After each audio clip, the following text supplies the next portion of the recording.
जय हिंद फ्रेंड्स। पिछले वीडियो में मैं 5 इम्पोर्टेंट नेमिंग रिएक्शन लेकर आया था और उससे आगे फिर से नेमिंग रिएक्शन को मैं कंटिन्यू करना चाहूँगा क्योंकि महज 15 नेमिंग रिएक्शन जो हैं काफ़ी इम्पोर्टेंट हैं, जो बार बार आपके एग्जाम में पूछे जाते हैं और उसी नेमिंग रिएक्शन को महज 3 वीडियो में मैं कंप्लीट करने का प्रयास करूँगा।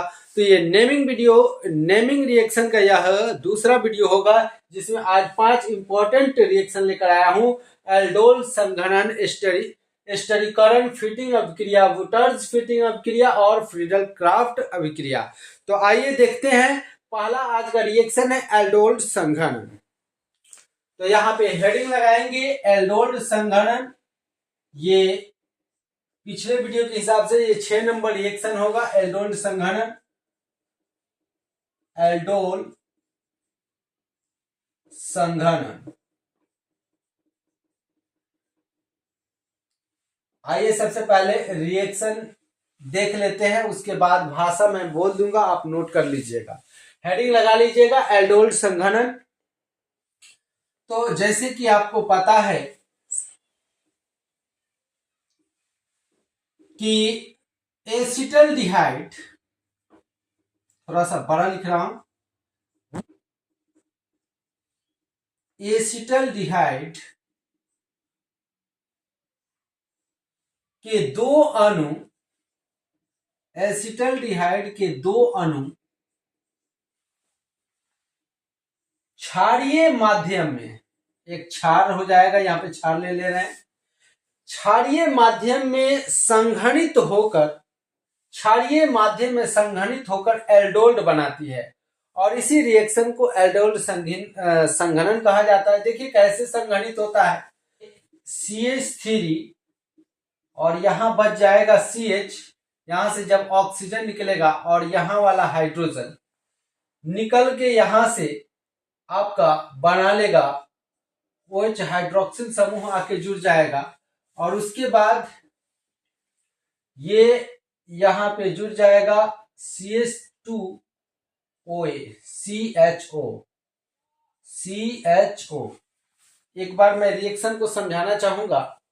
यहां से एक हाइड्रोजन जो है निकल के आके इस ऑक्सीजन के साथ और यहां OH समूह बन के जुड़ गया है, ये इस ऑक्सीजन के साथ यहां से हाइड्रोजन, और ये वाला पार्ट जो है यहां बचा CH2 CHO, ये आगे चला गया है। इस कंपाउंड को एल्डोल कहा जाता है और इस संपूर्ण अभिक्रिया को एल्डोल संघनन कहा जाता है। यानी दो एसिटल्डिहाइड एक दूसरे से संघनित होकर क्षारीय माध्यम में एल्डोल बनाती हैं और इस अभिक्रिया को एल्डोल संघनन कहा जाता है। सबसे पहले आप हेडिंग लगाइएगा, उसके बाद भाषा लिखिएगा। भाषा आप कुछ इस प्रकार से लिख सकते हैं कि एसिटल्डिहाइड के दो अणु क्षारीय माध्यम में एक दूसरे से संघनित होकर एल्डोल बनाती हैं। इस अभिक्रिया को एल्डोल संघनन कहा जाता है। अब आइए दूसरे रिएक्शन पे चलते हैं और दूसरा हेडिंग लगा लीजिएगा और नंबर देखें तो 7वां हो जाएगा। इस वीडियो का दूसरा और ओवरऑल अगर देखें तो ये 7वां रिएक्शन होगा, स्टरीकरण।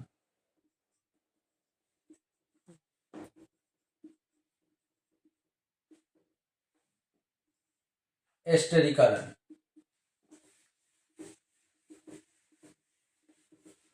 आइए रिएक्शन देखते हैं।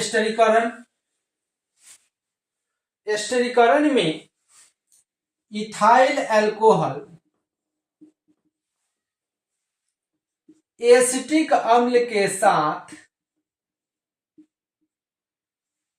सांद्र सल्फ्यूरिक अम्ल की उपस्थिति में, सांद्र सल्फ्यूरिक अम्ल की उपस्थिति में अभिक्रिया करके और यहां पे एस्टर श्रेणी का एक यौगिक बनाती है। और कैसे बनाती है यहां पे देखेंगे। C2H5 और COO, और यहां से ये हाइड्रोजन निकल जाता है, ये हाइड्रोजन यहां से निकल जाएगा और इस OH के साथ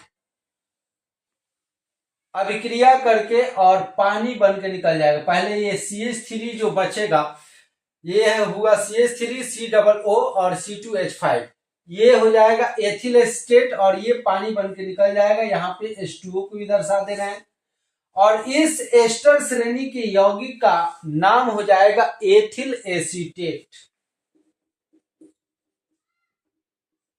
एथिल एसीटेट जो एक एस्टर श्रेणी का एक यौगिक है और इस अभिक्रिया को एस्टरीकरण कहा जाता है। आपको मैं पिछले वीडियो में भी बताया था, एस्टर श्रेणी के नामकरण का कुछ आइडिया दिया था। जब यहाँ पे CH3 के जगह पर अगर हाइड्रोजन रहता है तो इसको फॉर्मेट कहा जाता है। इसका अब नाम हो जाएगा एथिल फॉर्मेट। और हाइड्रोजन के जगह पर अगर CH3 रहता है तो इसको कहेंगे एथिल एसीटेट। और यहाँ एल्काइल के जगह कोई धातु भी हो सकता है, जैसे कि यहाँ अगर कोई धातु होगा, मान लीजिए सोडियम होगा, तो ये हो जाएगा आपका सोडियम एसीटेट। पोटेशियम होता है तो पोटेशियम एसीटेट। अगर कैल्शियम होता है तो ये ट्वाइस फॉर्म में होगा, क्योंकि यहाँ कैल्शियम पर +2 चार्ज होता है, तो ये हो जाएगा कैल्शियम एसीटेट। अगर मैग्नीशियम होता है, इस पर भी +2 चार्ज होता है, तो मैग्नीशियम एसीटेट। वहीं पे अगर CH3 के जगह H कर देंगे तो हो जाएगा फॉर्मेट।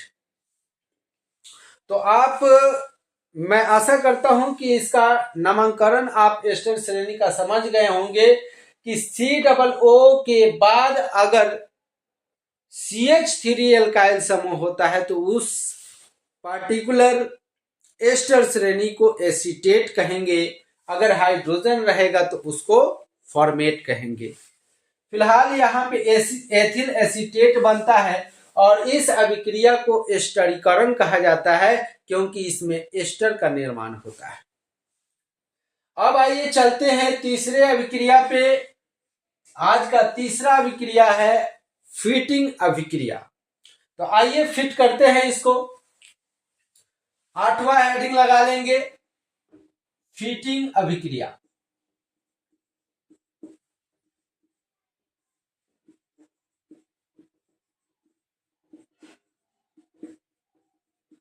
फिटिंग अभिक्रिया हेडिंग लगा लेंगे। इसको थोड़ा साफ कर लेते हैं। आइए अब रिएक्शन देख लेते हैं।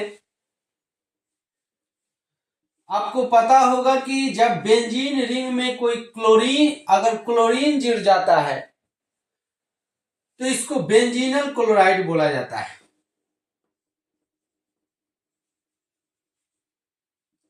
Chloride, benzal chloride. Benzal chloride के 2 अणु लेंगे और जब इसे शुष्क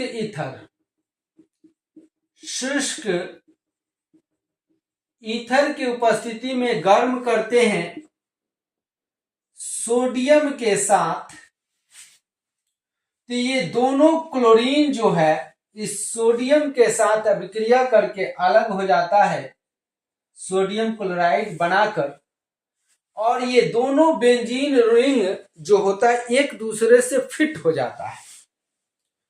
इस प्रकार से हम इसको लिखेंगे तो ज्यादा खूबसूरत नजर आएगा। ये दोनों बेंजीन रिंग जो है एक दूसरे से फिट हो जाता है और इस यौगिक को डाइफेनाइल के नाम से जाना जाता है। डाइफेनाइल। तो ये बेंजीन रिंग का फिट हो जाता है इस अभिक्रिया में, इसलिए इस अभिक्रिया को फिटिंग अभिक्रिया कहा जाता है।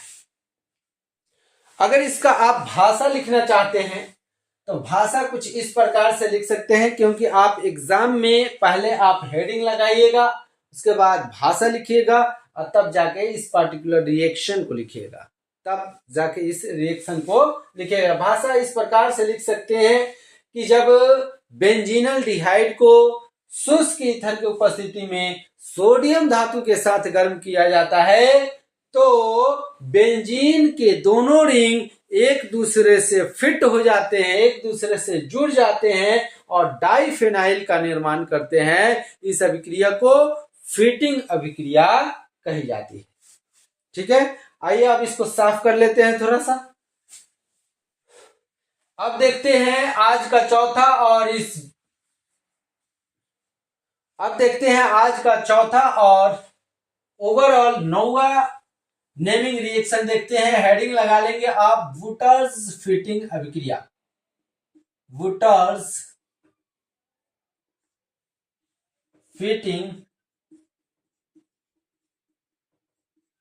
अभिक्रिया।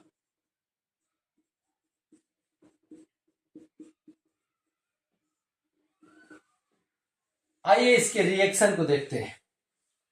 तो यदि आप फिटिंग अभिक्रिया समझ गए होंगे, उसी के जैसा है। फिर से लेंगे एक बेंजीन रिंग और इसमें क्लोरीन जुड़ा रहेगा, इसको बोलेंगे बेंजीनल डिहाइड। बेंजीनल डिहाइड के सोडियम धातु के साथ ही अभिक्रिया कराएंगे, लेकिन इस बार एक और बेंजीनल डिहाइड न होकर यहाँ पे एल्काइल हाइलाइड रहता है। अब इस एल्काइल हाइलाइड के साथ जब हम फिर से गर्म करते हैं तब इस स्थिति में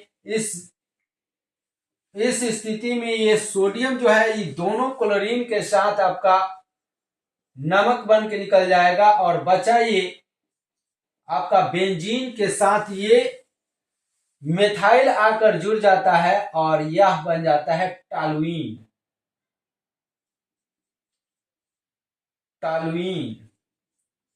और इस अभिक्रिया को कहा जाता है वुटर्स फिटिंग अभिक्रिया। यदि आप भाषा लिखना चाहते हैं तो आप हेडिंग लगाने के बाद लिख सकते हैं कि जब बेंजीनल क्लोराइड की अभिक्रिया एल्काइल हाइलाइड की उपस्थिति में सोडियम धातु से कराते हैं तो टॉलुइन प्राप्त होता है और इस अभिक्रिया को वुटर्स फिटिंग अभिक्रिया कही जाती है। उसके बाद इस रिएक्शन को लिख लेंगे, आपको पूरे नंबर मिलेंगे आपके एग्जाम में। काफी इंपॉर्टेंट ये रिएक्शंस हैं, इसको हल्के में लेने की जरूरत नहीं है। खूबसूरत तरीका से नोट्स बना लीजिएगा, अच्छे तरीका से प्रैक्टिस कर लीजिएगा। कोई भी इसमें से रिएक्शन आ सकता है आपके एग्जाम में, ये काफी इंपॉर्टेंट होता है नेमिंग रिएक्शन। आइए अभी इस वीडियो के लास्ट रिएक्शन को आज देख लेते हैं। हैलो फॉर्म अभिक्रिया। यहाँ पे गलती से फ्रीडल क्राफ्ट अभिक्रिया लिख दिया गया था, जो पिछले वीडियो में हो चुका है। उसके उत्प्रेरक पिछले वीडियो में जो फ्रीडल क्राफ्ट अभिक्रिया मैंने बताया था उसमें आप देखेंगे कि उत्प्रेरक में जो एल्युमिनियम क्लोराइड लिया गया था वहां पे AlCl3 न लिख के AlCl2 लिख दिया था, जो एक बड़ा गलती था और उसका मैंने सुधार करने का भी इस वीडियो में प्रयास किया है। फिलहाल वही वाला यहाँ पे लिख दिया था फिर से बताने के लिए, लेकिन उसका सुधार उसमें हो चुका है। इसलिए आज का ये अंतिम रिएक्शन होगा हैलो फॉर्म अभिक्रिया। तो यहाँ पे 10वां आप हेडिंग लगा लेंगे हैलो फॉर्म अभिक्रिया। हैलो फॉर्म अभिक्रिया, और ये काफी आसान है।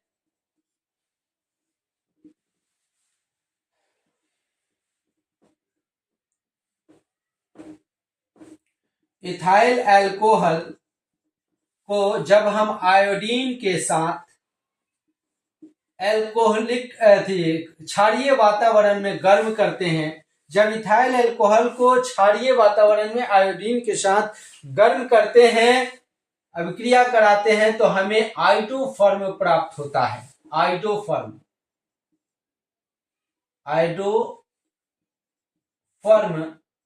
प्राप्त होता है और इस अभिक्रिया को कहा जाता है हैलोफॉर्म अभिक्रिया, क्योंकि आयोडीन जो है ये भी एक हैलोजन तत्व है। तो यहाँ पे आयोडीन आयोडीन हो या ब्रोमीन हो या क्लोरीन हो, वो सारे के सारे हैलोजन तत्व है। तो इस तरीका से हैलोफॉर्म बनाने की प्रक्रिया जो होती है वह हैलोफॉर्म अभिक्रिया कहलाती है। उम्मीद करते हैं कि यह अभिक्रिया आपको समझ में आया हो। इसका भाषा यदि लिखना चाहते हैं तो आप लिख सकते हैं कि इथाइल अल्कोहल को क्षारीय माध्यम में आयोडीन के साथ गर्म करने पर आइडोफॉर्म प्राप्त होता है। यह अभिक्रिया हैलोफॉर्म अभिक्रिया कहलाती है। उम्मीद करता हूं कि आज का ये नेमिंग रिएक्शन भी आपको पसंद आया होगा, और उम्मीद करते हैं आप नोट्स भी बना रहे होंगे, अच्छा से प्रैक्टिस भी कर रहे होंगे, क्योंकि ये काफी इंपॉर्टेंट है आपके एग्जाम के दृष्टिकोण से। मिलते हैं दोस्तों अगले वीडियो में। फिर से मैं 5-6 बच गया होगा महज रिएक्शन, वो लेकर आता हूं और इस सीरीज को कंप्लीट करता हूं, नेमिंग रिएक्शन को। तब हम लोग आगे नोमेनक्लेचर का भी वीडियो लेकर आएंगे। मिलते हैं दोस्तों अगले वीडियो में, तब तक के लिए जय हिंद, जय भारत, वंदे मातरम।